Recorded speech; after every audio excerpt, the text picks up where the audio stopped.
The Power of the Pause, Mastering the Dark Art of Strategic Silence.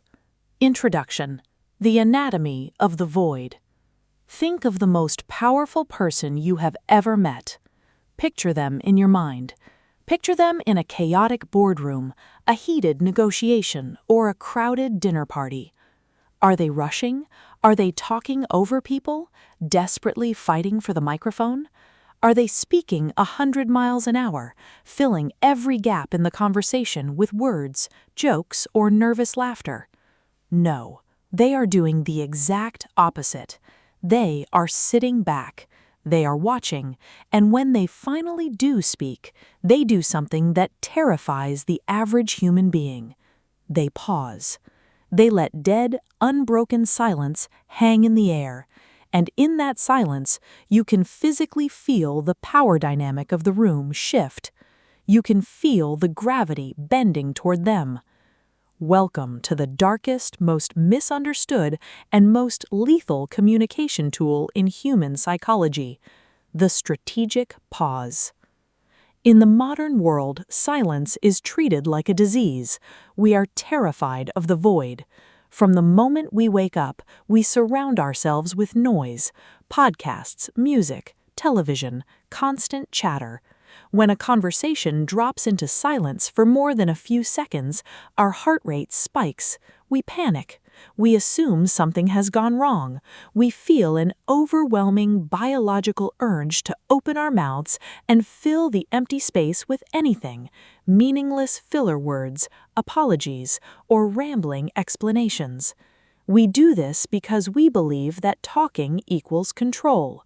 We believe that if our mouths are moving, we are managing the situation. This is the greatest illusion in the history of human interaction. Talking does not equal control.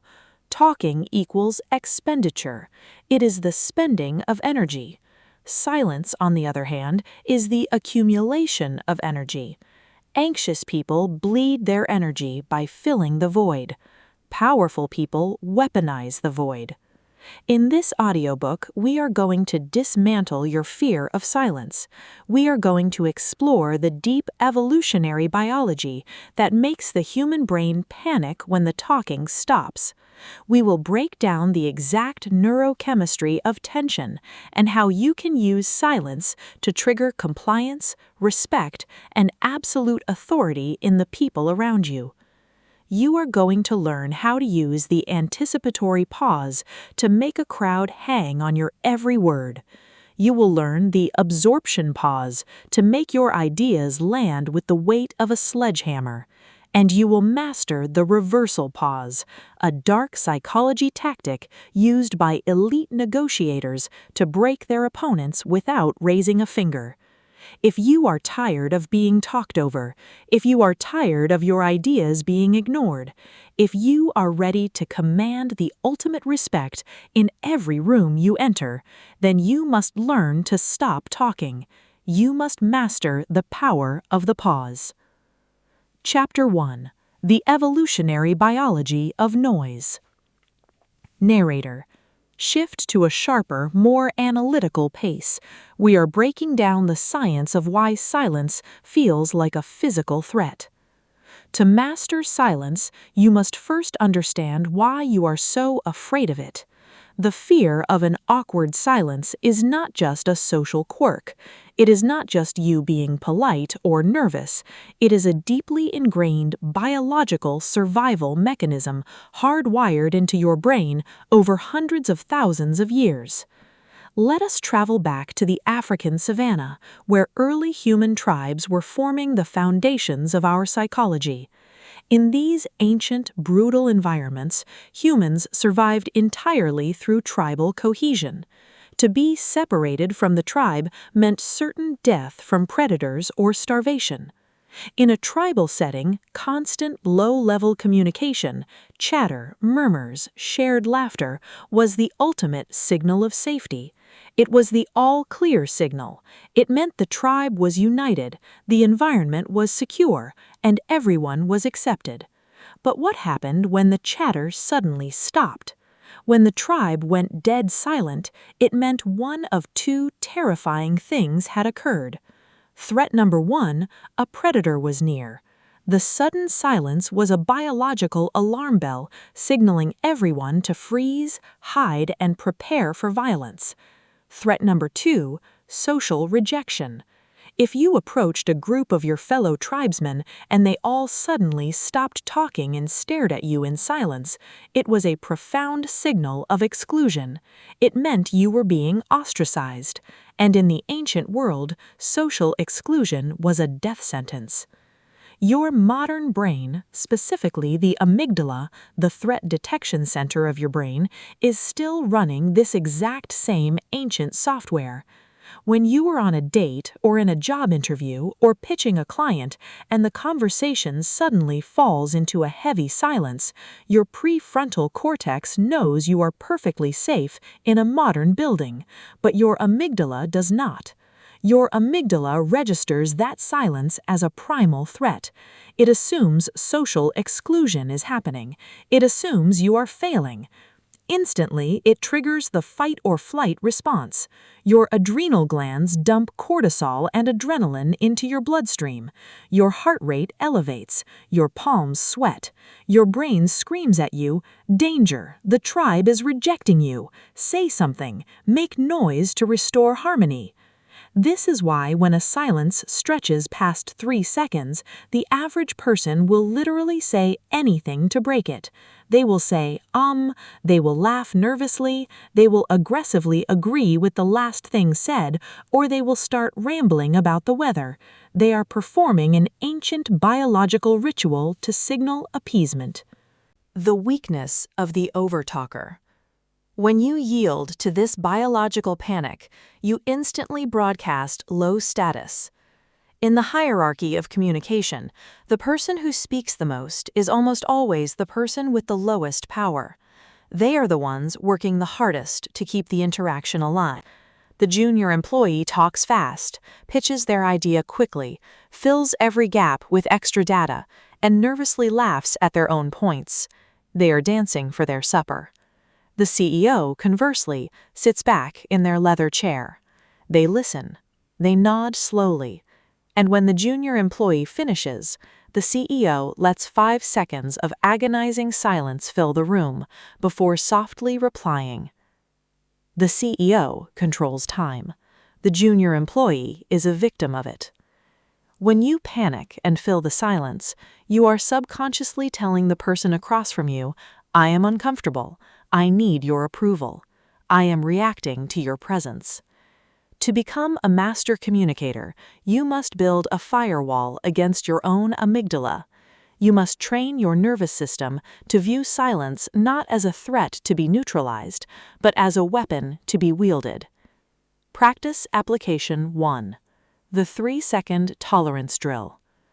You cannot run a marathon without training your muscles, and you cannot wield the power of the pause without training your nervous system to tolerate the chemical burn of awkward silence. For the next week, you will perform the 3-second tolerance drill in low-stakes environments. When you order your coffee at a cafe and the barista asks, "How is your day going?" do not answer on instinct. Look them directly in the eye. Keep your facial muscles completely relaxed and silently count in your head 1, 2, 3. Only after you hit 3 are you allowed to say, "It's going very well, thank you."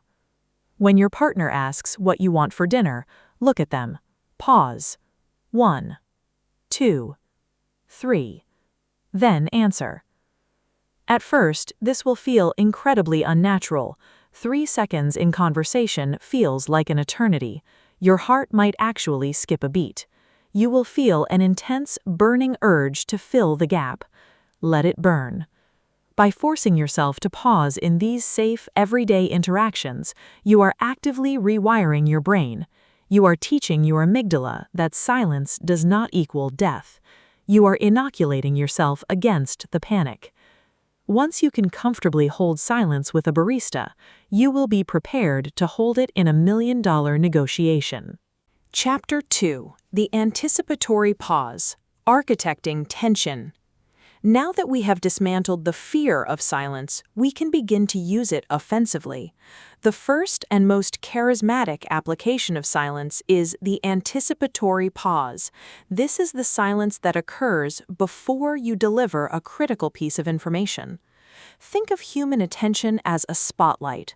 Most people have a very weak, diffused spotlight. Their words blur together into a continuous stream of noise. The listener's brain quickly realizes there is no need to pay close attention because everything sounds the same. The listener tunes out. The anticipatory pause is the switch that focuses the spotlight into a blinding laser beam. When you are speaking at a normal rhythm and you suddenly stop, dead in your tracks, right in the middle of a thought, you break the established pattern. The human brain is a pattern recognition machine. When a pattern breaks, the brain instantly snaps to high alert. The listener's subconscious mind registers the sudden silence and thinks, "Wait, the rhythm stopped. Something important is about to happen. Pay attention." The silence acts as a psychological drum roll. It builds immense magnetic tension. It forces the listener to literally lean forward, craving the end of your sentence. The setup and the delivery. Let's look at how the anticipatory pause changes the fundamental architecture of a message. Imagine you're pitching a new strategy to your team. The weak delivery, no pause. "I've looked at the data from the last quarter and I realized that the main reason we are losing clients is because our onboarding process is too complicated." It sounds like a passing thought. It vanishes into the air. By the time the meeting is over, no one will remember it. Now, let us weaponize the silence. The powerful delivery, the anticipatory pause. "I've looked at the data from the last quarter, and I realized exactly why we are losing clients." Pause for 3 full seconds. Make deep eye contact with the room. Let the silence hang heavy. Let them wonder what the answer is. It is our onboarding process. Notice the difference in gravity. The words are practically the same, but the delivery changes reality.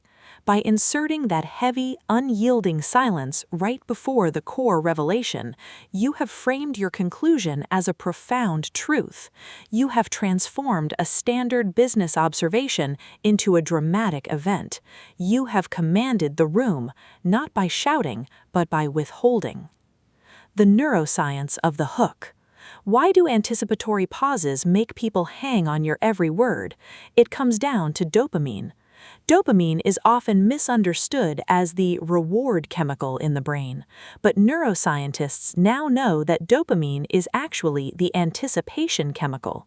It is released in the highest quantities, not when we get what we want, but in the moments right before we get what we want. It is the chemical of craving.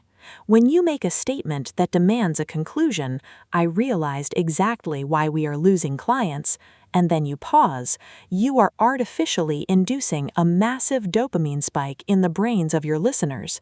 You are creating a cliffhanger in real time.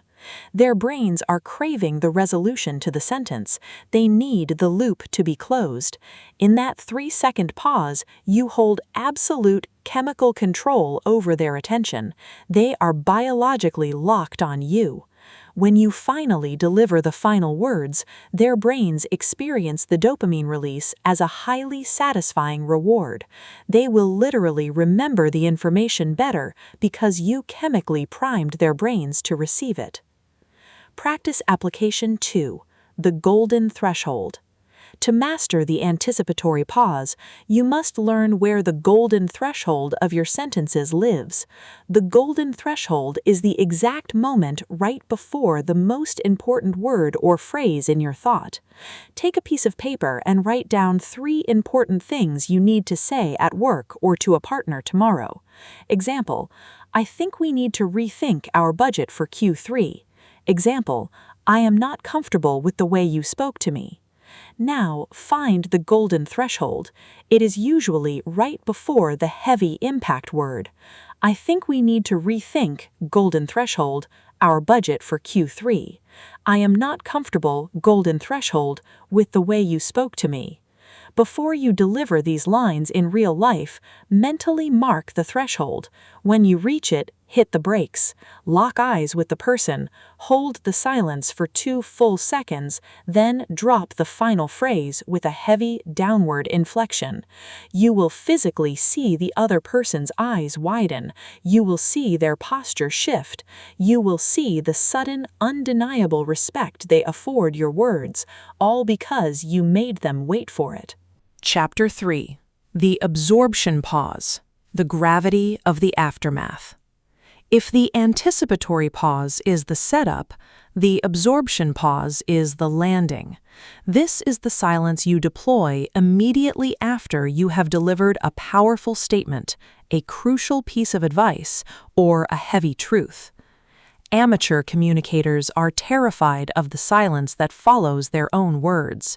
They drop a profound thought, but because they lack the confidence to let it stand on its own, they immediately undermine it. They rush to fill the silence by repeating themselves, watering down their point, or adding unnecessary caveats. They say, "We need to completely restructure this department to survive." A powerful statement, but then the panic sets in. The silence is too heavy, so they immediately add, "I mean, maybe not completely, but we should just look at some changes if everyone is okay with that." Absolute destruction of authority. When you backpedal into the silence, you are apologizing for your own power. You are telling the room, "I don't actually believe what I just said." A charismatic master drops a heavy truth and then stands unmovable in the aftermath.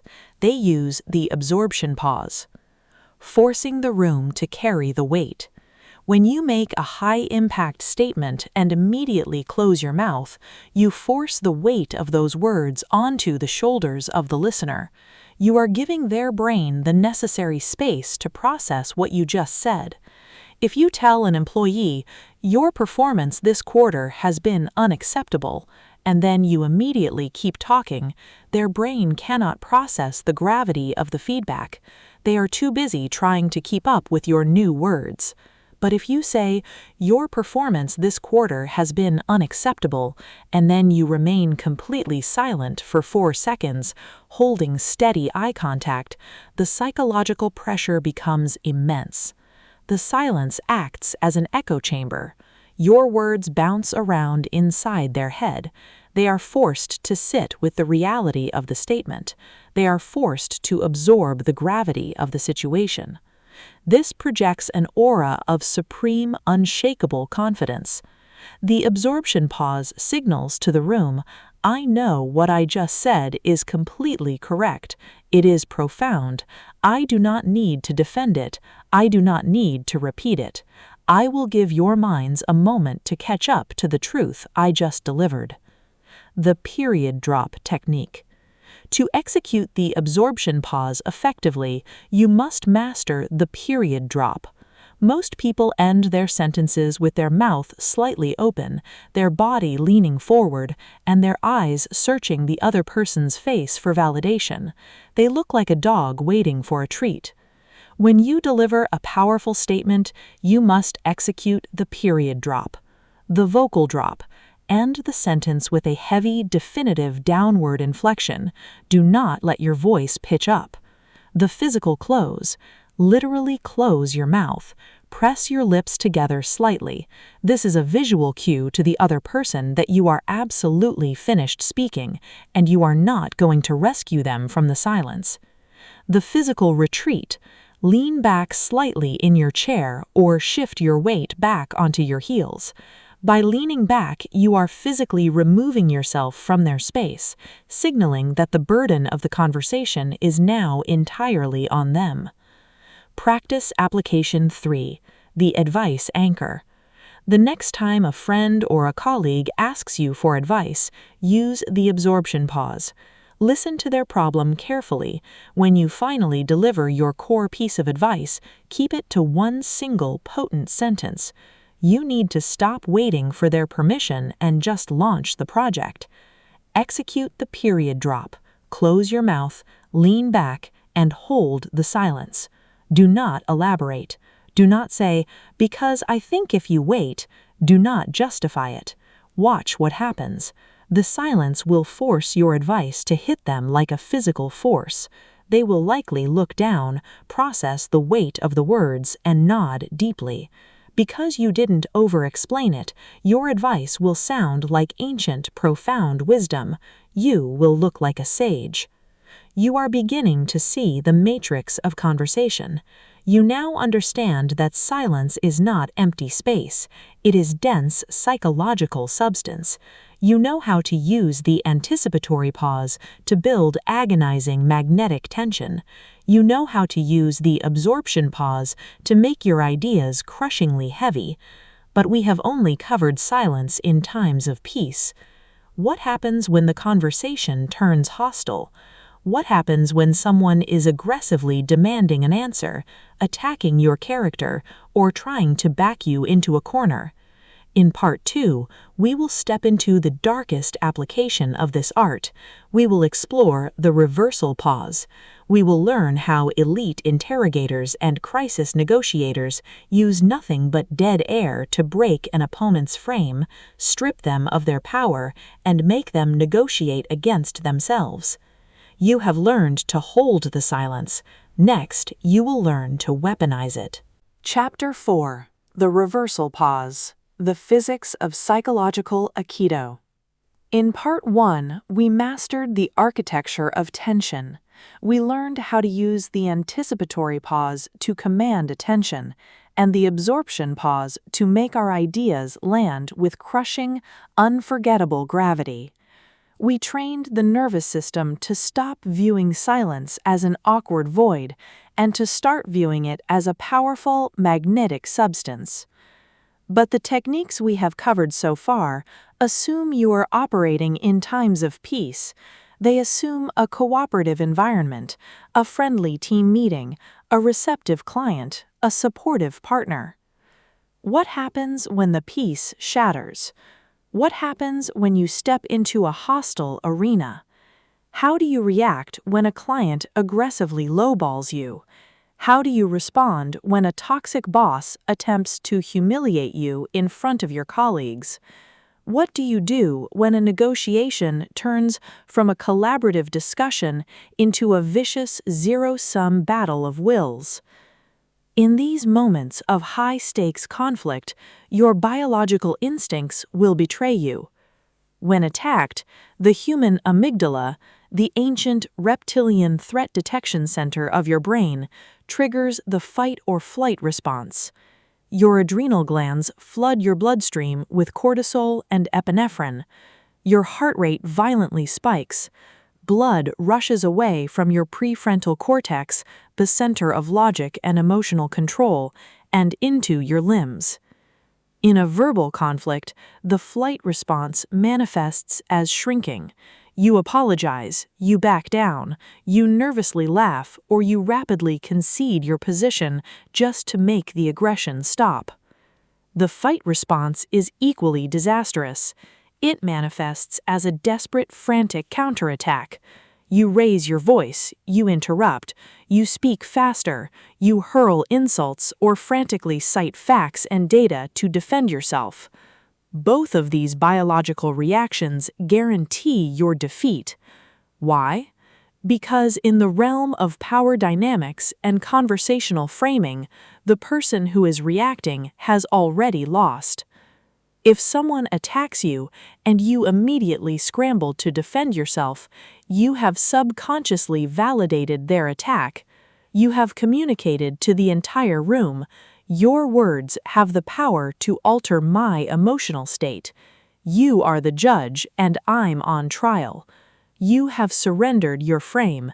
You have handed them the keys to your psychological reality. To win in a hostile environment, you must bypass your biology. You must deploy the darkest, most devastating tool in the arsenal of strategic silence, the reversal pause. The mechanics of the reversal. The reversal pause is the conversational equivalent of Aikido.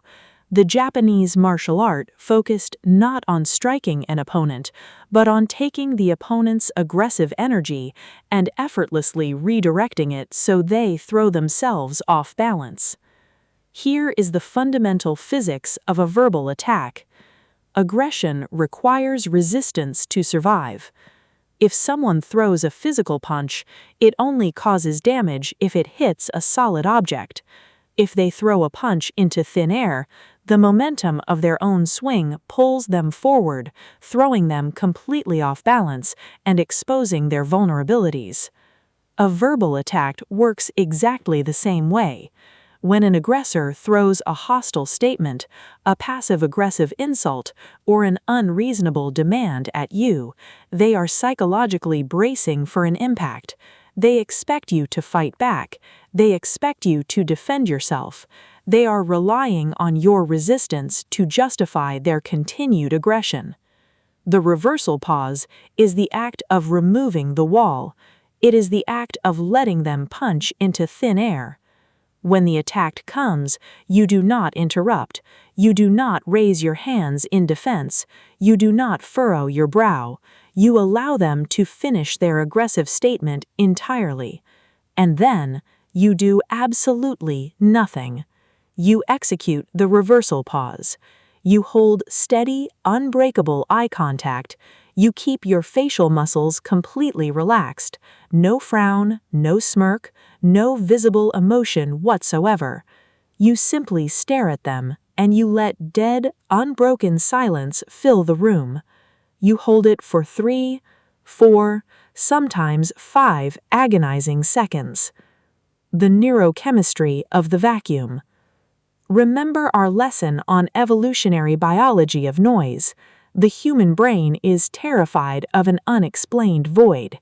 The aggressor expected a tennis match. They hit the ball over the net, expecting you to frantically hit it back. By deploying the reversal pause, you have simply refused to pick up your racket. The ball bounces past you, rolls to the fence, and stops. The game is broken.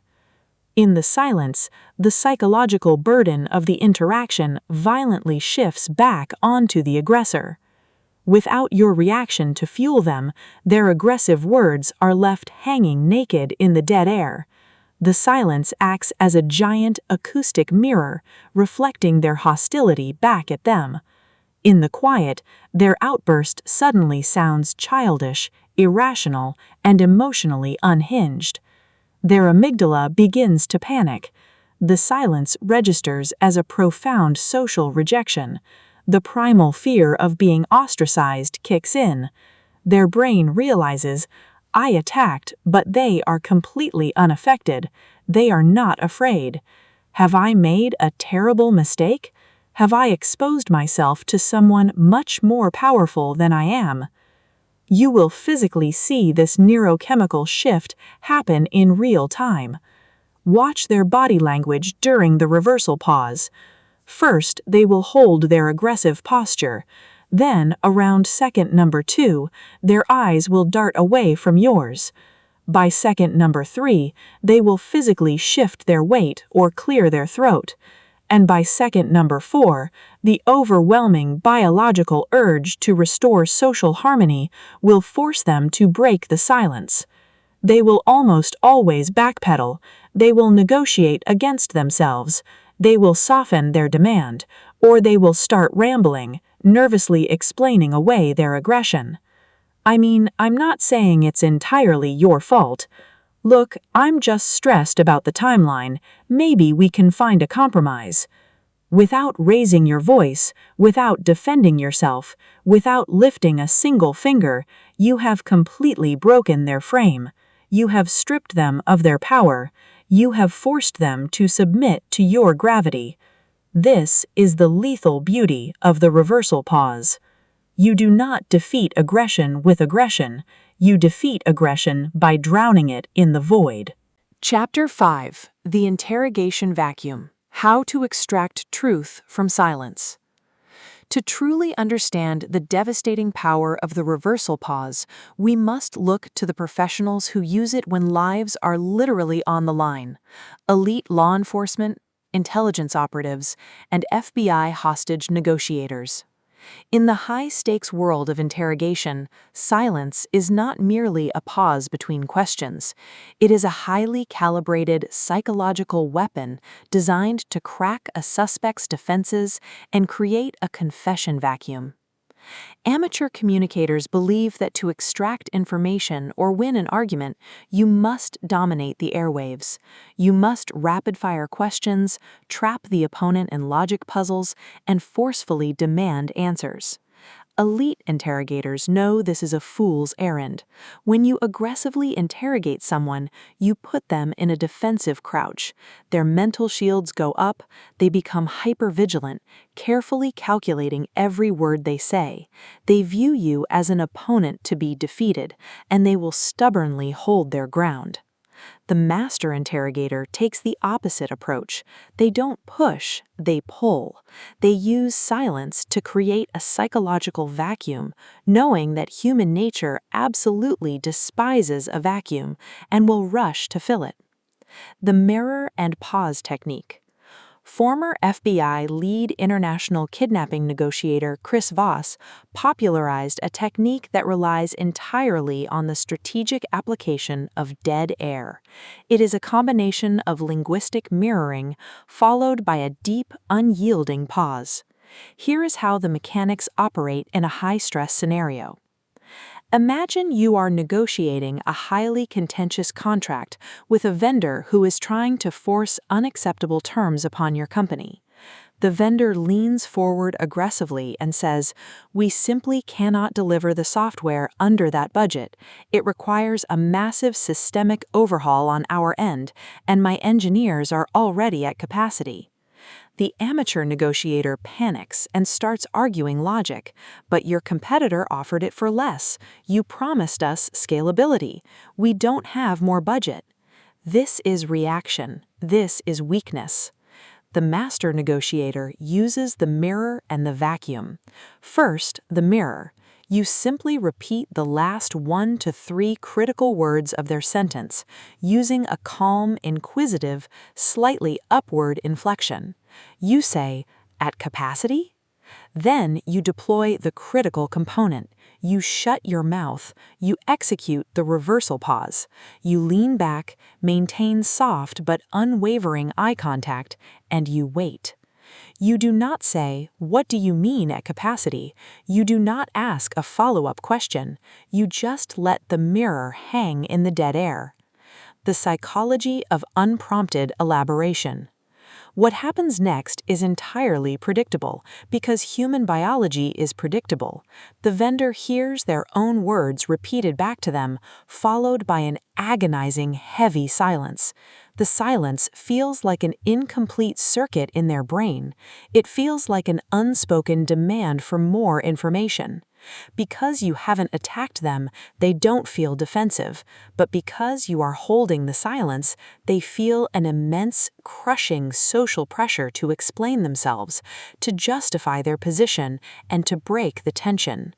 The vendor will almost always break the silence by elaborating on their internal problems, often revealing information they never intended to share. Vendor sighs heavily into the silence. "Well, yes, we lost 2 of our senior back-end developers last month to a rival firm. It's been chaos. We are technically capable of building your software, but I'm terrified of overpromising and missing the deadline because we are understaffed." Do you see what just happened? Through the use of 3 words and 5 seconds of silence, you bypassed their defensive posture completely. You discovered the absolute truth. The issue isn't the budget. The issue is their internal staffing and fear of failure. You now hold the ultimate leverage. You didn't have to yell, you didn't have to threaten. You just created a void, and they willingly walked into it, handing you their vulnerabilities on a silver platter. The let them talk principle of power. This principle applies far beyond hostage negotiations or corporate boardrooms. It is a fundamental law of power dynamics in any relationship. The person who speaks the most is the person who is most vulnerable. Talking is an expenditure of energy and a revelation of data. Every time you speak, you are showing your hand. You are revealing your fears, your desires, your intelligence, and your emotional state. When you learn to wield the reversal pause, you become a collector of data. You become the quiet observer who forces everyone else to expend their energy and reveal their hands. If an employee comes to you with an excuse for why a project failed, do not immediately scold them. Look at them, nod slowly, and hold the silence. The silence will make them wildly uncomfortable. To escape the discomfort, they will keep talking. They will talk past their rehearsed excuse and begin rambling, eventually revealing the actual truth of why the project failed, perhaps their own incompetence or a conflict with another team member. Silence is the ultimate truth serum. When you stop demanding answers, people will desperately volunteer them just to make the quiet go away. Chapter 6: Starving the Vampire. Defeating Narcissists and Bullies. We have explored how silence extracts truth and diffuses aggression. But there is a specific, highly dangerous category of human behavior where the reversal pause is not just a tactic, it is the only method of psychological survival. I am talking about the toxic personalities, the chronic bullies, the gaslighters, and the narcissists. If you have ever worked for a narcissistic boss, dealt with a toxic family member, or tried to co-parent with an emotionally abusive ex, you know the profound, exhausting damage they can inflict. They drain your energy. They make you question your own sanity. They turn every interaction into a battlefield. To defeat a toxic personality, you must first understand their psychological diet. What do they eat? Narcissists and chronic bullies do not feed on logic. They do not feed on reason. They do not care about being right in the objective sense. They feed entirely on emotional reaction. Psychologists call this narcissistic supply. A toxic personality requires constant validation that they exist, that they are powerful, and that they can affect the world around them. The most potent form of this supply is negative emotion. When a bully insults you, their goal is not to exchange information. Their goal is to provoke a reaction. When you get angry, when you cry, when you frantically try to defend your reputation, or even when you engage in a heated, logical debate with them, you are giving them exactly what they want. You are feeding the vampire. You are proving to them that they have absolute power over your emotional state. To a narcissist, your distress is a delicious, intoxicating drug. This is why trying to win an argument with a toxic personality is a catastrophic trap. If you argue, they will use word salad, gaslighting, and moving goalposts to keep you engaged. You will walk away exhausted, confused, and defeated, while they walk away energized and satisfied. There is only one way to defeat a psychological vampire. You must starve them to death. You must utilize the darkest form of the reversal pause, the gray rock method combined with dead air. The gray rock protocol. The concept of gray rocking is to make yourself as psychologically uninteresting and unresponsive as a boring gray rock sitting on the ground. When you combine this emotional detachment with the brutal weight of the reversal pause, you build an impenetrable fortress around your mind. Imagine you're in a team meeting. Your toxic manager has the habit of belittling you to elevate their own status. They look at you across the table and say, "I saw the draft of your report. It's honestly amateurish. I don't know why I expected anything better considering your background. We are going to have to redo the whole thing." The room goes dead quiet. Everyone is waiting for your reaction. Your heart is pounding. Your natural instinct is to fiercely defend your work, to explain your methodology, or to angrily point out that they approved the outline last week. If you do any of those things, you lose. You feed the narcissist their supply. Instead, you deploy the weaponized pause. Step 1. The emotional disconnect. Instantly remind yourself, this person is sick. Their words have no objective meaning. They are a toddler throwing a tantrum for attention. I will not give it to them. Step 2. The physical freeze. Do not break eye contact. Do not frown. Do not cross your arms protectively. Let your face go completely, unnervingly blank. Relax your jaw. Show absolutely zero emotional distress, zero anger, and zero fear. Step 3. The dead air. Hold the silence. Let the insult hang in the room. Let everyone else in the meeting feel the awkwardness of the manager's unprovoked aggression. Hold the silence for a full 4 seconds. 1, 2, 3, 4. Step 4. The amused mastery pivot. When you finally speak, your voice must be lower, slower, and colder than normal. You do not address the insult. You do not defend your background. You completely ignore the emotional bait and address only the cold logistics, using a downward inflection. You say, "Noted. Send me the specific data points you want revised by 3 p.m. so I can implement the changes." Then you instantly break eye contact, look down at your notepad, and stop talking. The devastation of non-reaction. The psychological impact of this sequence on a toxic personality is devastating. You completely denied them their narcissistic supply. You did not give them the anger or fear they desperately craved. By holding the silence and staring at them with a blank, unnerving expression, you treated their aggressive insult as if it were a boring, irrelevant piece of trivia. You made them look small, erratic, and unprofessional in front of the entire room, while you looked like a hyper-rational, unshakable professional. Because narcissists are deeply insecure beneath their bravado, your total lack of emotional reaction will deeply unsettle them. It signals that their magic doesn't work on you. They cannot control you. When you consistently apply the reversal pause and the gray rock method to a bully, a fascinating thing happens. They will try a few more times, escalating their behavior to try and force a reaction. But when they continually hit a wall of silence and cold, unbothered compliance, they will eventually stop.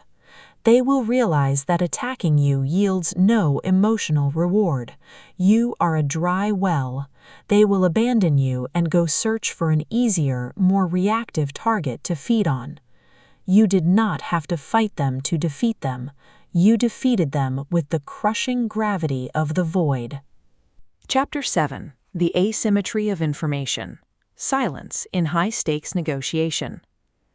Let us move from the realm of toxic personalities into the ruthless, high-stakes world of financial and strategic negotiation.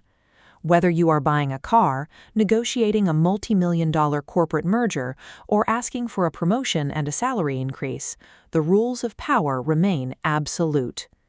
In the architecture of negotiation, information is the ultimate currency. The side that possesses the most information about the other side's limits, fears, and true desires holds the leverage. How do people lose leverage? By talking too much. Amateur negotiators approach a deal like a presentation. They show up and immediately start pitching. They talk about why their product is great, why they deserve a raise, and they immediately lay all their cards on the table. They suffer from the delusion that they can logic the other side into submission through sheer volume of words. Elite negotiators approach a deal like a diagnosis. They do not want to talk, they want to listen.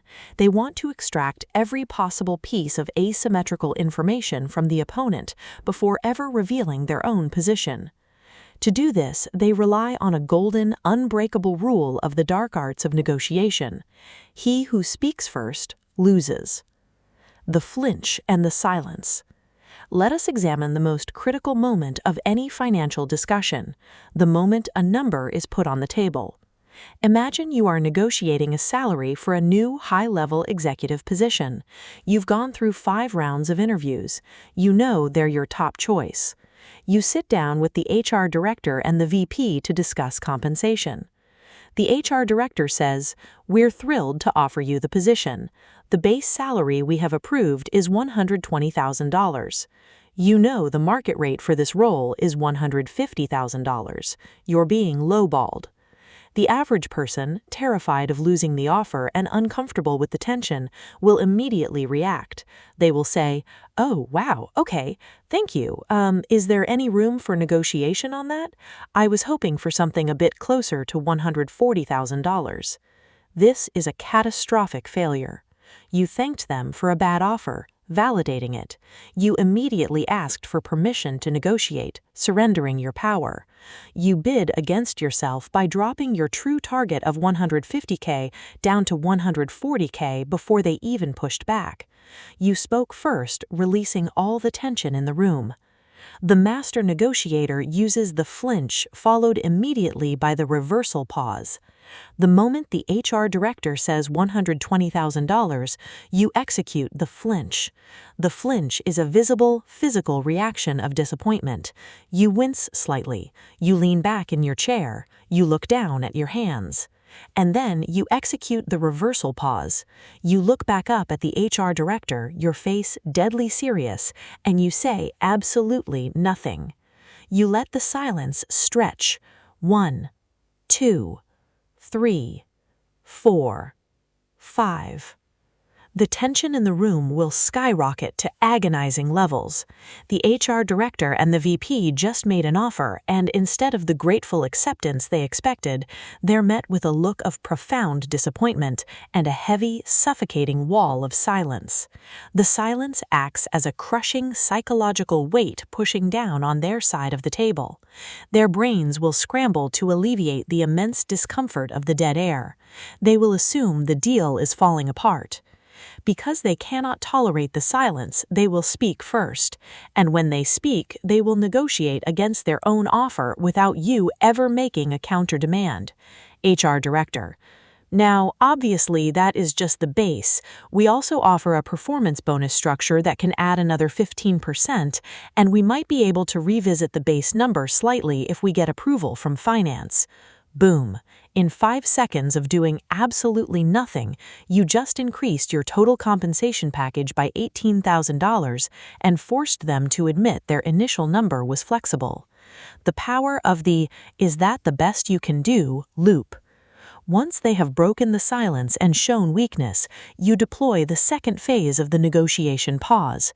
You combine silence with a perfectly calibrated, open-ended question. You look at them, maintain the calm, unimpressed demeanor, and ask softly, "I appreciate the offer, but based on the value I'm bringing to this specific turnaround project, is that the best you can do?" And then you immediately go back into the reversal pause. Shut your mouth, lock eyes, wait. This phrase is a psychological masterstroke. It is not a demand. It is not aggressive. It is a gentle, immovable brick wall. It forces them to go back into their own minds, argue with themselves, and try to find a way to appease you. They will likely hem and haw, make excuses, and then offer another concession. "Well, I could probably authorize $135,000 today without going back to the board." You have now gained $15,000 in base salary plus a bonus structure entirely through the weaponization of silence. The reversal pause in negotiation is the ultimate expression of control. It signals that you are not desperate. It signals that you have options. It signals that you are perfectly comfortable walking away from the table if your value is not recognized. The side that is most comfortable with silence is the side that cares the least about the outcome, and in negotiation, the side that cares the least holds all the power. Chapter 8: The Physicality of the Hostile Pause, Mastering the Micro-Expressions. We have covered the theory, the psychology, and the strategy of the reversal pause. But knowing the theory is useless if your body betrays you in the moment of impact. Deploying the reversal pause in a hostile environment is not a natural act. It goes against hundreds of thousands of years of evolutionary programming. Your body will want to shake. Your voice will want to crack. Your face will want to contort in anger or fear. If you attempt a reversal pause but your eyes are darting nervously, your hands are trembling, and you are biting your lip, you will not look like a powerful master of silence. You will look like a terrified prey animal frozen in the headlights. The aggressor will smell the blood in the water and attack harder. To wield the dark art of strategic silence effectively, you must master your physical vessel. You must control your micro-expressions. You must turn your body into an impenetrable fortress. Here is the exact physical protocol for executing a flawless reversal pause under extreme pressure. 1. The visual anchor. The soft focus stare. The most critical element of the reversal pause is eye contact. When someone attacks you or gives you a bad offer, you must not look away. Looking down is the universal biological signal of submission. Looking away tells the aggressor, "You have defeated me, I yield." You must maintain eye contact, but the type of eye contact is vital. Do not glare. Do not widen your eyes in a crazy, intense stare. An aggressive glare is a reaction. It signals that you are angry and fighting back. Instead, you must use the soft focus stare. Look directly into the eyes of the person speaking, but relax the muscles around your own eyes. Do not furrow your brow. Imagine you are looking through them rather than at them. Imagine you are watching a slightly boring television documentary playing on the back of their skull. This soft, relaxed, unwavering eye contact is profoundly unnerving to an aggressor. It signals absolute emotional detachment. It says, "I hear you, but your words have absolutely no impact on my internal state." 2. The facial neutrality. Beware the smirk. When you first learn to use the reversal pause and you realize how powerful it is, you will feel a rush of adrenaline. When you see an aggressive boss or a manipulative vendor start to squirm in the silence you created, you will feel a strong urge to smile or smirk. Do not smirk. A smirk destroys the power of the void. A smirk is an arrogant reaction. It communicates contempt. While contempt might feel good in the moment, it is highly inflammatory. If you smirk an aggressive narcissist, you will not silence them, you will trigger a massive, uncontrollable rage response.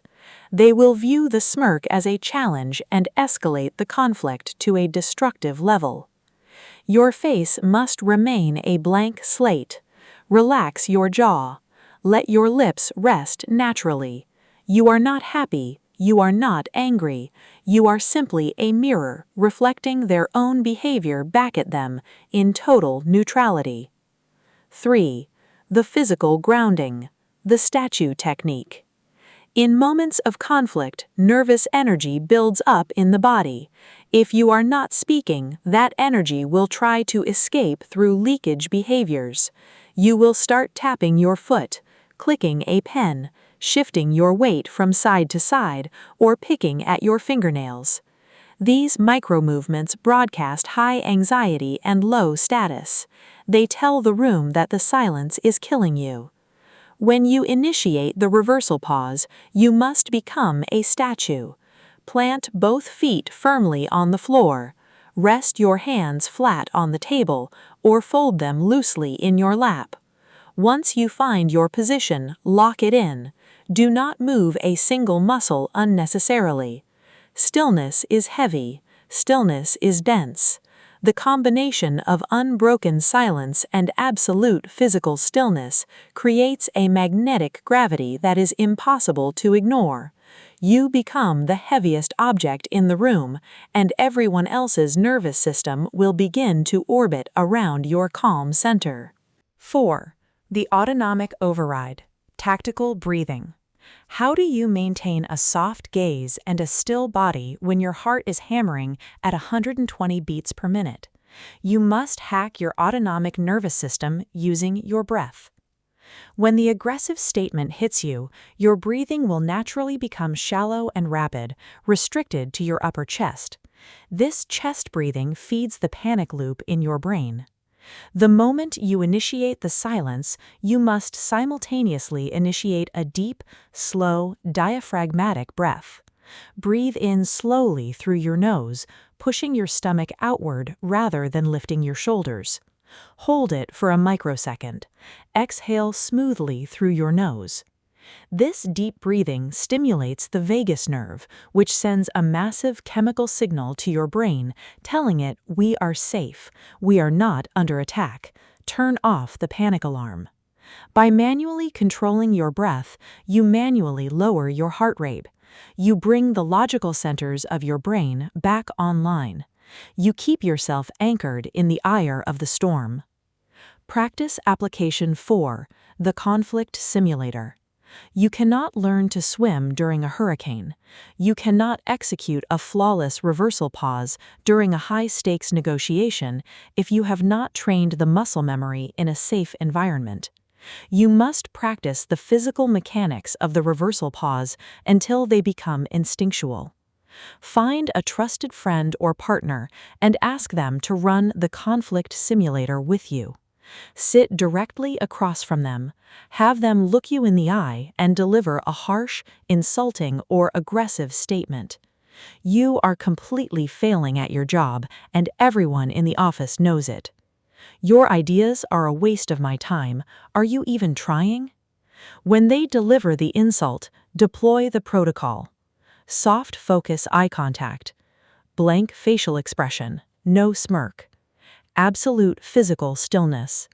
One deep diaphragmatic breath. Hold the silence for 5 full seconds. Do not break. Let them feel the weight of your unbothered stare. At first, you will fail. You will laugh nervously. You will look away. Your eye will twitch. Run the simulation again and again. Train your nervous system to decouple the trigger, aggression, from the reaction, panic.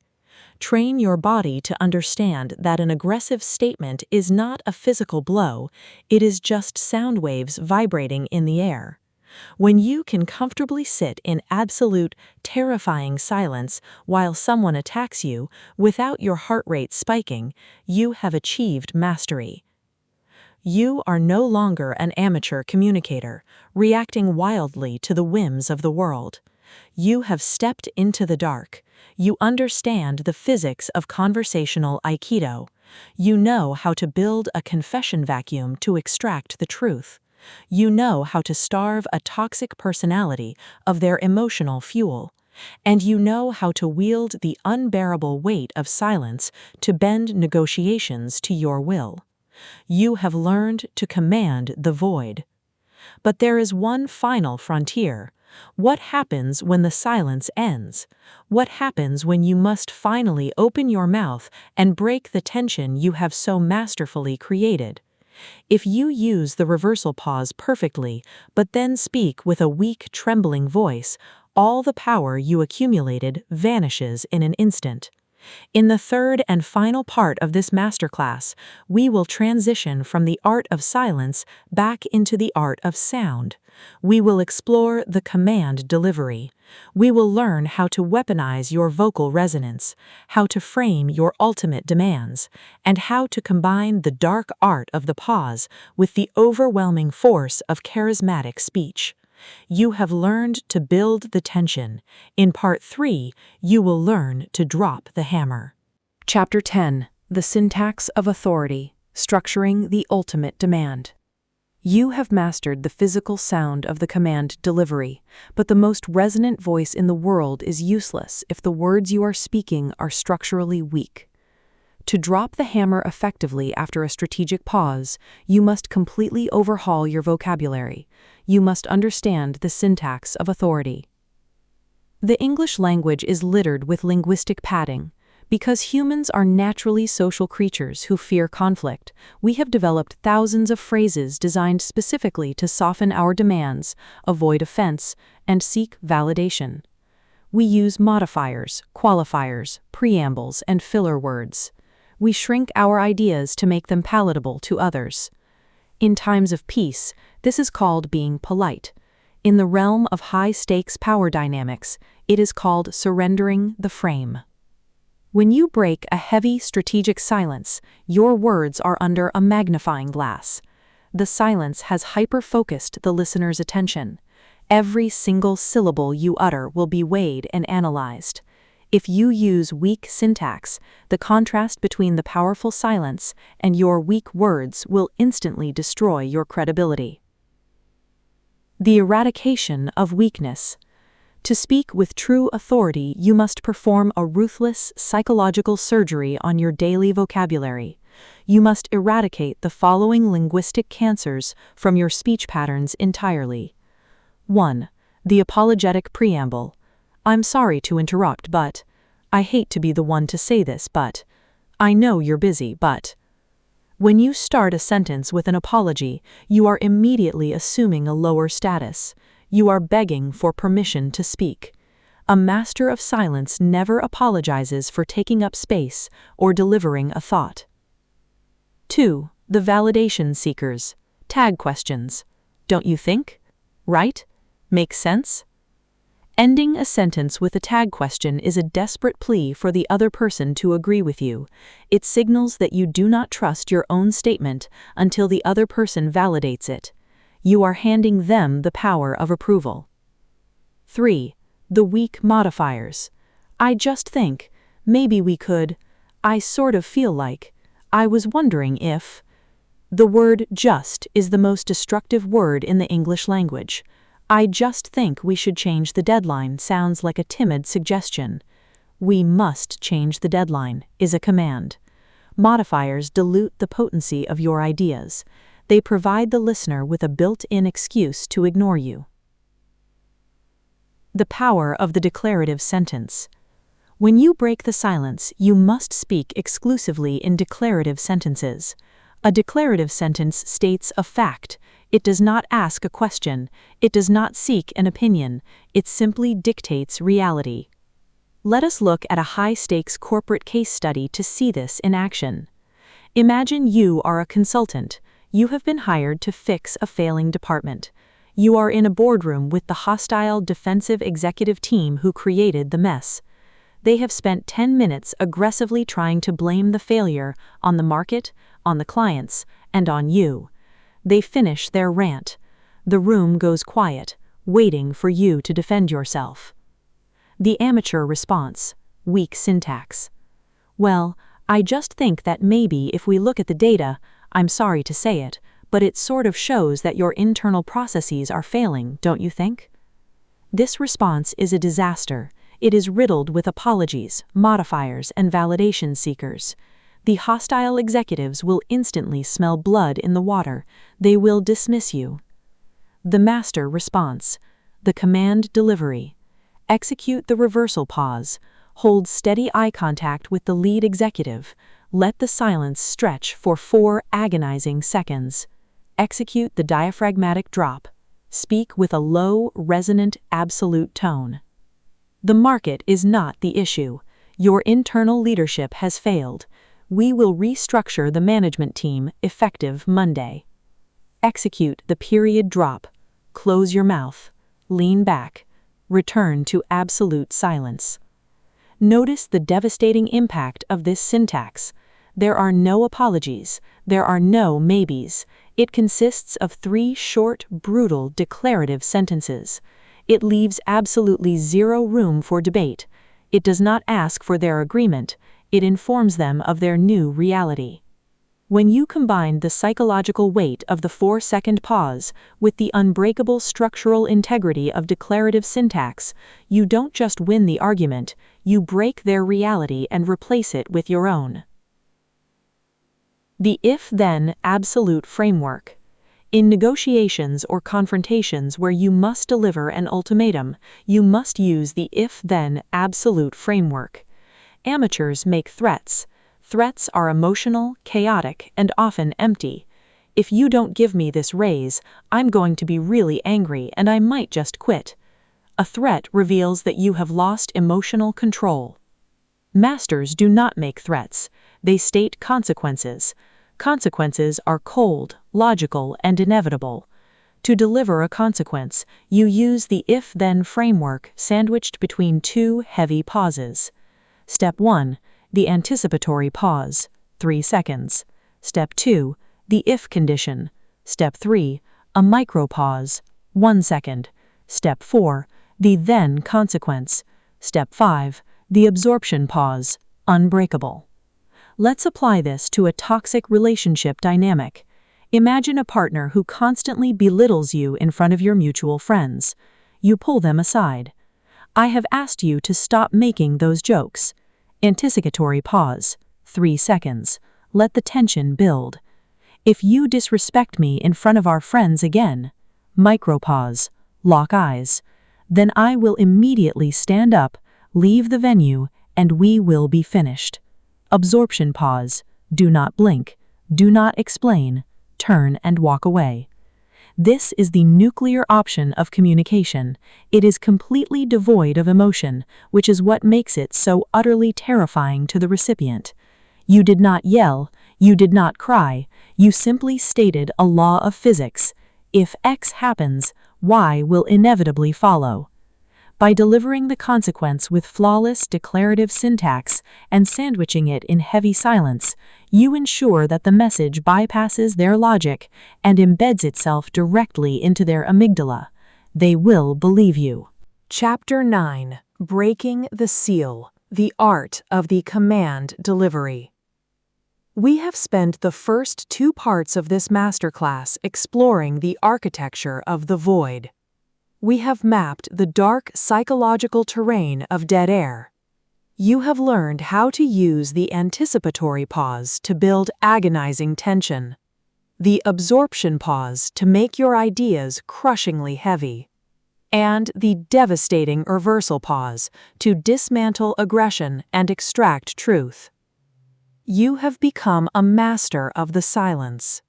But silence, no matter how powerful, is only half of the equation. Silence is the drawing back of the bowstring. It is the accumulation of potential energy. Eventually, you must release the string. You must let the arrow fly. You must open your mouth and break the seal. This is the most dangerous moment in the entire architecture of communication. If you build an incredibly heavy, intimidating wall of silence, but when you finally speak, your voice cracks, your pitch rises, or you stumble over your words, the illusion shatters instantly. All the immense psychological gravity you painstakingly accumulated evaporates in a fraction of a second. The balloon pops. You will go from looking like an apex predator to looking like a frightened child playing dress-up. To wield the dark art of strategic silence effectively, your transition from silence back into sound must be flawless. You must master what elite communicators call the command delivery. The command delivery is not about shouting. It is not about aggression. It is the exact calculated physiological synchronization of your breath, your vocal cords, and your posture at the precise moment you break the void. It is the art of dropping the hammer. The physics of the transition. To understand why the transition is so difficult, we must look at what is physically happening inside your body during a high-stakes pause. When you execute a reversal pause against a hostile opponent, your autonomic nervous system is fighting a war. Your body is flooded with adrenaline. Your heart is pounding. Your intercostal muscles, the muscles between your ribs, are tightening, preparing your body for physical combat. Because your chest is tight, your natural breathing becomes shallow. If you attempt to speak while your breathing is trapped in your upper chest, your vocal cords will be squeezed. Your voice will emerge thin, nasal, and weak. It will sound exactly like what it is, the voice of someone under extreme stress. To execute the command delivery, you must override this biological default through a technique known as the diaphragmatic drop. The diaphragmatic drop must happen in the final microsecond of your silence, right before the first syllable of your response leaves your lips. Here is the mechanical breakdown of the sequence. The silence is held. You are staring at your opponent. The tension in the room is suffocating. The anchor breath. At second number 3, without breaking eye contact, you take a slow, deep breath exclusively through your nose. You must bypass your chest entirely and pull the air deep into your stomach, pushing your diaphragm outward. The laryngeal relaxation. As the air fills your stomach, you consciously force the muscles in your neck and jaw to go entirely slack. You lower your chin by a millimeter. The drop.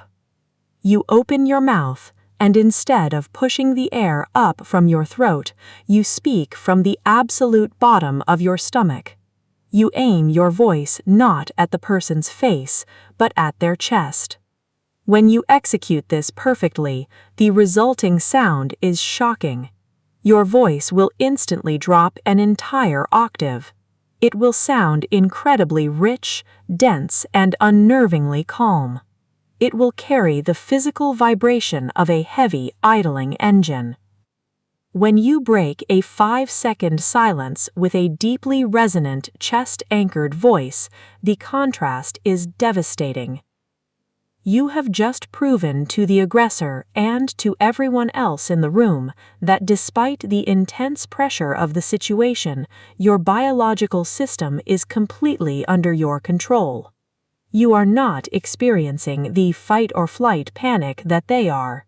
You are biologically superior in this moment. Practice Application 5. The Threshold Drill. You cannot fake the diaphragmatic drop in the heat of battle. Your vocal cords are muscles, and they must be trained to operate under tension. You must drill this transition until it becomes unconscious muscle memory. Here is the threshold drill. You will perform this alone in an empty room. Stand in front of a mirror. Look yourself directly in the eyes. Imagine someone has just hurled a vicious, deeply personal insult at you. Feel the phantom spike of adrenaline. Execute the reversal pause protocol. Hold absolute physical stillness. Maintain the soft focus stare into your own eyes. Count silently. 1, 2, 3, 4. On the count of 4, execute the anchor breath into your stomach. On the count of 5, break the silence by saying a single word. No.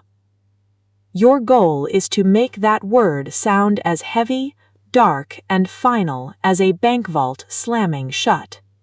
If your voice wavers, if it sounds breathy, or if the pitch rises even slightly at the end, you have failed the drill. Reset. Do it again. Do it until the word no reverberates in your own chest. Do it until the sound of your own voice startles you with its power. When you can comfortably break a high-tension silence with a voice of pure, unshakable granite, you are ready for the next level. Chapter 11. The contrast principle. Whispers after the void. We have discussed the power of the resonant, chest-anchored voice, but there is another, highly advanced vocal technique to use when breaking the silence. It is a technique used by apex predators, mafia bosses, and elite interrogators. It relies on a psychological law called the contrast principle. The human brain is wired to notice contrast. We notice a bright light only when we have been sitting in the dark. We notice a loud noise only when the room has been quiet. Most people, when they get angry or want to assert dominance, instinctively raise their volume. They shout. They try to verbally overpower the room through sheer decibel level. Shouting is the ultimate broadcast of weakness. Shouting means you have lost control of your emotions. Shouting means you feel you are not being heard, which implies you have low status. When you shout, the other person's brain automatically registers you as an emotional child throwing a tantrum. They will either shout back, escalating the chaos, or they will tune you out entirely. The dark master of communication does the exact opposite. When the stakes are at their highest, when the conflict is at its most intense, the master lowers their volume to a near whisper. The acoustic vacuum. When you combine a long, agonizing pause with a sudden, intense drop in volume, you create an acoustic vacuum. Imagine you are in a heated negotiation. Voices have been raised. People are talking over each other. The room is chaotic. Suddenly, you slam your hand flat onto the table, not hard enough to break it, but loud enough to snap the pattern. The room instantly goes dead silent, looking at you. You hold that silence. You let the echo of the slap fade. You wait 3 full seconds. You make eye contact with the loudest person in the room. And then, instead of shouting, you lean forward, drop your pitch, and speak at a volume so quiet that the room has to physically strain to hear you. We are not going to operate like this anymore. Sit down and listen carefully to the new terms. The psychological effect of the acoustic vacuum is mesmerizing. First, it forces the entire room to stop talking and lean in. Biologically, humans cannot ignore a whisper in a tense situation. A whisper triggers an ancient survival instinct. It implies that secret, vital information is being shared, or that a predator is nearby. By forcing the hostile party to lean in and strain to hear you, you have physically subjected them. You have made them comply with your acoustic environment. They are now working to decipher your message, which means their defensive shields have dropped. Creating intimacy and terror. There is a profound duality to the whisper. In human psychology, whispering is reserved for only 2 situations: extreme intimacy, lovers sharing a secret, and extreme threat, a predator stalking prey. When you use the predatory whisper in a professional or hostile environment, you confuse the listener's nervous system. You are breaching their acoustic boundaries. You are speaking to them with the quiet intensity of a lover, but with the cold, unyielding content of an executioner. This cognitive dissonance is paralyzing. It creates a deeply unsettling, hypnotic effect. The aggressor expected you to yell. They were braced for an explosion. Instead, you gave them an implosion. You pulled all the energy out of the room, swallowed it, and forced them to step into the dark with you. Practice Application 6. The Proximity Drop. The predatory whisper is most effective when combined with a subtle manipulation of physical space. The setup. You are in a standing confrontation. The other person is agitated, raising their voice, perhaps gesturing wildly. The freeze.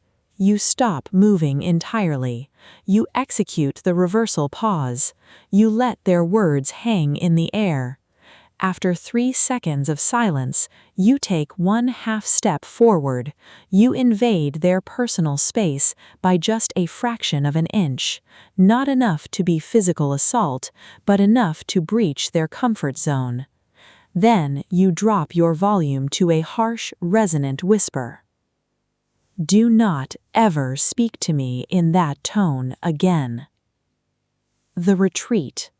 Immediately after delivering the line, you take a full step back, breaking the proximity, but holding the eye contact.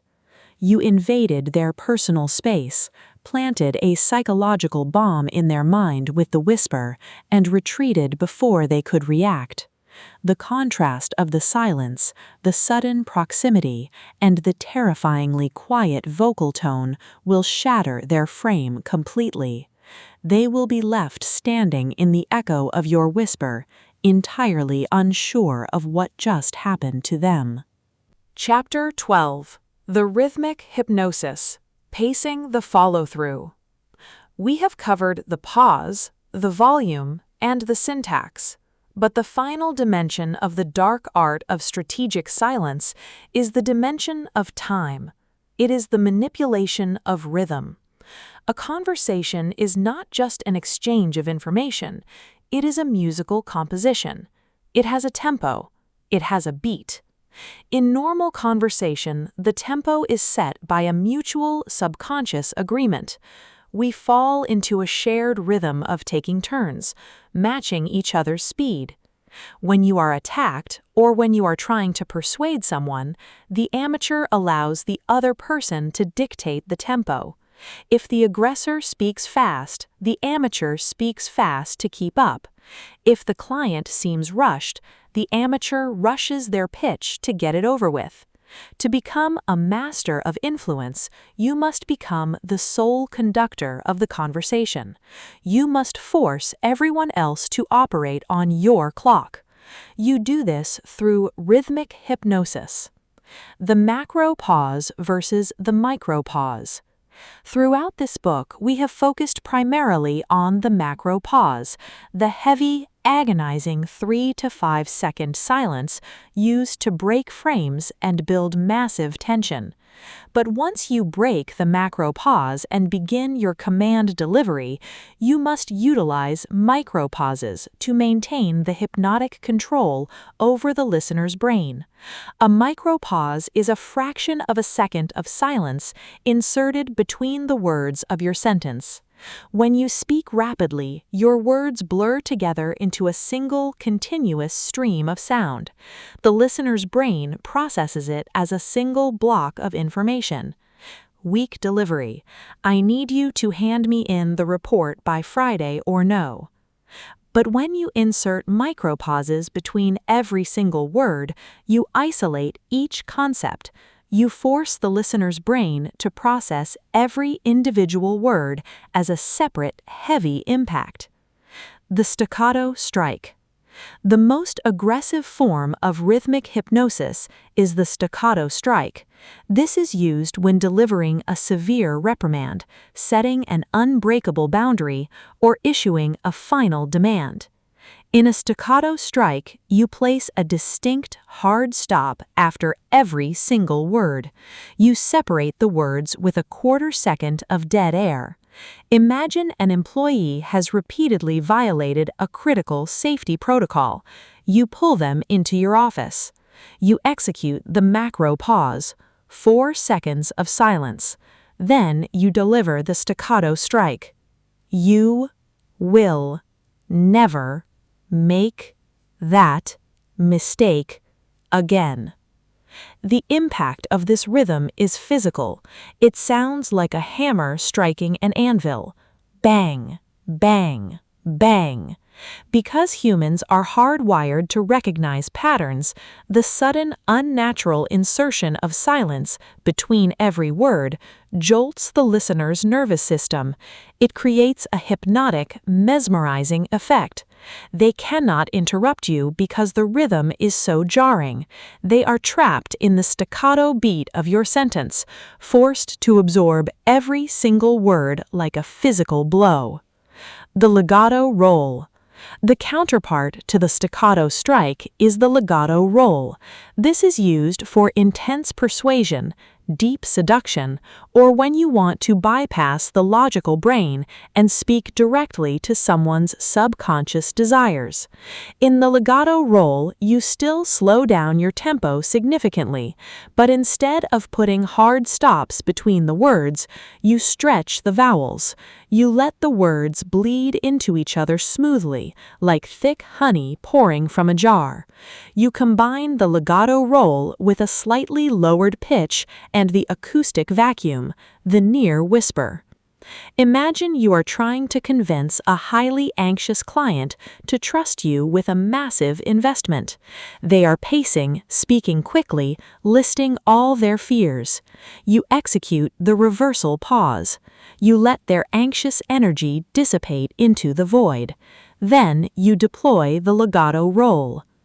I understand exactly why you are afraid, but you must realize that we are the only ones who can guide you through this storm. Trust the process. This rhythm mimics the physiological signs of extreme relaxation and safety. By deliberately slowing your speech and smoothing out the edges, you are literally using the rhythm of your voice to hack their heart rate, pulling them out of anxiety and into a state of deep, suggestible calm. The master sequence, controlling the symphony. The ultimate expression of the dark art of strategic silence is the seamless integration of all these techniques into a single, devastating sequence. You are no longer reacting, you are composing a symphony of tension and release. Let us walk through the master sequence in a hypothetical, high-stakes scenario. You are a CEO. You have just discovered that your chief operating officer has been secretly funneling company funds into a private account. You call him into your office. He sits down, smiling, entirely unaware that you know. He says, "Good morning. What did you want to see me about?" Step 1. The macro pause. The void. You do not say good morning. You do not smile. You execute the soft focus stare. You lock eyes with him. You hold absolute physical stillness. You let the silence stretch for a horrifying 10 seconds. You watch his smile slowly melt into profound, sweating panic as the void crushes him. Step 2. The diaphragmatic drop and the acoustic vacuum. You lower your chin. You take the deep anchor breath. You lean forward slightly. You drop your volume to a dangerous, resonant whisper. Step 3. The staccato strike. The hammer. You use flawless declarative syntax, separated by micropauses. I know about the accounts. Step 4. The absorption pause. You shut your mouth. You lean back in your chair. You cross your arms. You let the reality of those 6 words detonate in his mind. You watch his entire world collapse in the silence. Step 5. The if-then consequence. When he finally tries to stutter an excuse, you hold up one single finger to silence him. You deliver the final blow using the legato roll. If you do not sign your resignation and surrender the funds by noon, then I will hand the dossier over to the federal authorities. You have not yelled. You have not lost your temper. You have not broken a sweat. but through the masterful orchestration of dead air, vocal resonance, declarative syntax, and rhythmic hypnosis, you have completely destroyed his reality, stripped him of his power, and dictated his fate. You have commanded the void, and you have won. Conclusion: The Master of the Void. The tone shifts to the grand finale. It is expansive, philosophical, and deeply empowering. Speak with the weight of someone passing on a dangerous, ancient secret. Build the pacing toward a resonant, unforgettable finish. You have reached the end of the dark path. We began this journey by exploring the biological terrors of the ancient savannah. We dismantled the myth that talking equals control, and we proved that the human brain's panic response to silence is an exploitable vulnerability. You learned how to build the architecture of tension. You mastered the anticipatory pause to hook the dopamine receptors of a crowd, making them hang on your every word. You mastered the absorption pause, forcing your listeners to carry the crushing weight of your ideas. We then stepped into the shadows. You learned the physics of psychological Aikido. You discovered how to use the reversal pause to let an aggressor punch into thin air, watching them collapse under the weight of their own unreciprocated hostility. You learned the interrogation techniques of the FBI, using the confession vacuum to extract truth without ever making a demand. You learned the Gray Rock Protocol to starve emotional vampires of their narcissistic supply. And finally, you learned how to break the seal. You mastered the diaphragmatic drop to lower your resonance. You re-engineered your vocabulary, stripping away the apologies and the weakness to forge the immovable iron of the declarative sentence. You learned the terrifying intimacy of the acoustic vacuum and the hypnotic control of the staccato strike. You are no longer the amateur communicator, terrified of an awkward silence, rushing to fill the empty space with nervous chatter and apologies. You are no longer a victim of other people's emotional chaos. You are the architect of the conversation. You are the conductor of the tempo. You are the immovable object at the center of the storm. But with this knowledge comes a profound ethical burden. The techniques you have learned in this masterclass are not parlor tricks. They are not gentle suggestions. They are psychological weapons. They bypass the logical filtering systems of the human brain and interact directly with the primal emotional core of the nervous system. When you weaponize silence, when you use the staccato strike, when you orchestrate the acoustic vacuum, you are actively manipulating the heart rate, the cortisol levels, and the adrenaline responses of the people around you. Like any weapon, the dark art of strategic silence is entirely amoral. It does not possess a conscience. It is simply a mechanism of power. If you use these tools to bully the weak, to gaslight your partners, or to extract unfair advantages from those who trust you, you will become the very toxic personality we studied how to defeat. You will become a psychological vampire, and while you may win the immediate negotiation, you will ultimately die 1,000 deaths of isolation, surrounded by people who obey you out of terror, but harbor a deep secret hatred for your presence. True power, charismatic, world-bending, legendary power, is using these dark arts to protect the light. You use the reversal pause to protect your team from a toxic manager. You use the confession vacuum to help a struggling friend finally articulate the truth they have been hiding. You use the command delivery to restore order when a room descends into panic. You use the immense gravity of your silence to create a safe, unshakable harbor for those who are lost in the noise. You must view yourself as a martial artist of the mind. You possess lethal capability, but you keep the sword sheathed until it is absolutely necessary to draw it. You have studied the void. You understand its weight. You know its terrors, and you know its profound beauty. Now it is time to step back into the chaotic, loud, terrified world. The next time you walk into a boardroom, or step onto a stage, or face down an enemy, do not rush, do not panic, do not let the noise consume you. Anchor your feet to the earth, look them directly in the eyes, breathe deep into your stomach, and give them the silence. Let them feel the weight of your presence. Let them feel the magnetic pull of your unbothered calm. Let them desperately wait for you to speak. And when you finally do open your mouth, drop the hammer and change the world. Thank you for embarking on this intense psychological journey with quick audiobooks. If mastering the dark arts of communication has shifted your paradigm, ensure you subscribe and return for more uncompromising deep dives into the hidden mechanics of power, influence, and the human mind. Until next time, master the void, command the silence, and stay powerful.